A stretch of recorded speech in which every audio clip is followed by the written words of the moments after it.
In this video, we'll be showing the 5 most important things to do first after creating your organization in EOS One.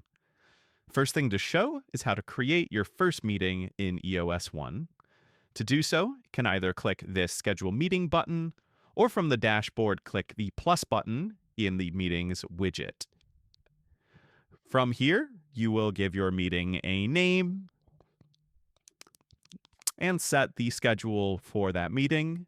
And once you click Create Meeting, your meeting will be created. From here, the second thing that we'll show is how to add items to the meeting that you've now created. To do so, simply click into the meeting and add the appropriate items in their respective sections.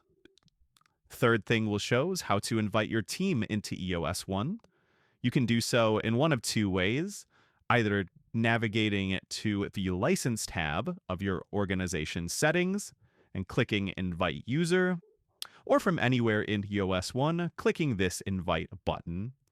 Doing so will open this modal where you will enter the name and email address of the people you'd like to invite to your organization. Fourth, we'll show how to add an accountability chart.